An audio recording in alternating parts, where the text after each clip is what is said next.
রান্নাবান্নার প্যারা হচ্ছে সবচেয়ে বড় প্যারা, আর এই প্যারায় আমি ম্যাক্সিমাম সময় করে থাকি। একটা রান্না করতে আসি আর অন্যটা হয়ে যায়। আজকেও আসছিলাম একটা রান্না করতে আর হুট করে অন্যটা হয়ে গেল। তো যেটা রান্না করতে আসছিলাম পরে মনে হয়েছিল সেটা রান্না করে না হয় হয়তো ভালোই হয়েছে। যেটা করতে আসছিলাম সেটার থেকে যেটা হয়ে গেছে ওইটা খাইতে যে এতটা মজার ছিল কি আর বলবো। আসসালামু আলাইকুম, কী অবস্থা সবার? এই যে দেখেন শাক, এই শাকগুলোই আমি রান্না করতে আসছিলাম। রান্না করে আসছিলাম ভাজি করতে, কিন্তু বাঁচতে গিয়ে দেখি শাক প্রায় কিছুটা নষ্ট হয়ে গেছে আর কিছুটা শাক আছে। এই কয়টা শাক আবার ভাজি করা যাবে না, ভাবলাম গরম গরম যখন ভাত উঠিয়ে দিচ্ছি শাকের আজকে ভর্তা করলে কেমন হয়।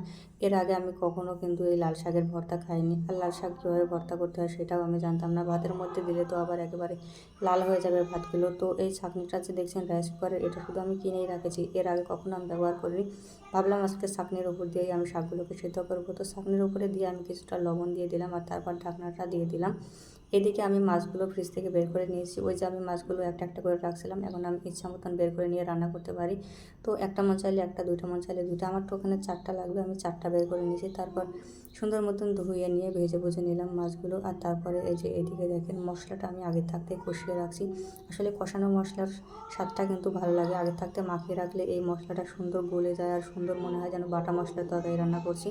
তো মাছটা সুন্দর মতন ভাজাভাজি করা হয়ে গেছে, আর তারপরে এগুলো পেঁয়াজ আর মরিচ বেছে নিচ্ছি। এমনিতেই আমি এখন আর ওইভাবে কাঁচামরিচ তরকারির মধ্যে দিই না, বাটা মরিচটাই দিই। কিন্তু যখন মরিচ কিনে নিয়ে আসে এর মধ্যে ফাটাফুটি নষ্ট যে মরিচগুলো থাকে এগুলো আমি ফেলে দিই না, যতটুকু নেওয়া যায় ততটুকু পর্যন্ত আমি নিই, তারপরে ভালোগুলো ফ্রিজে রেখে দিই। তো এমনটাই হয়েছিল, কিছু ফাটাফুটি ছিল ওইগুলোকে আমি কেটে নিয়েছিলাম আর আজকে এগুলো তরকারিতে দিয়ে দিচ্ছিলাম। তো সুন্দর মতন আমি তরকারিটা সুন্দর মতন এখানে কষিয়ে নিচ্ছিলাম। তো কষানো প্রায় আমার শেষ, এখন আমি এর ভিতরে ঝোলের পানি দিয়ে দেবো।